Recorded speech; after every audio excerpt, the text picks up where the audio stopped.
yung mga diskaya. Eh sila ang kontraktor nila eh. Ba't pa imbestigan nyo na muna yun? Andun na natakalukuhan.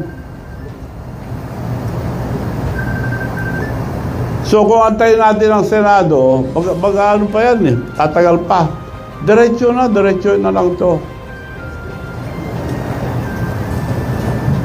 At ang suggestion ko lang, huwag na natin pahirapan ang taong bayan. Yung rally, baka may manggulo pa. Ang pakiusap ko lang, it will be a peaceful revolution about corruption. Ang mga kabataan at mga estudyante ang maglilid ang revolution na ito. This is not for ourselves, this is for the future of our children. Mga kabataan, pabayaan natin sila.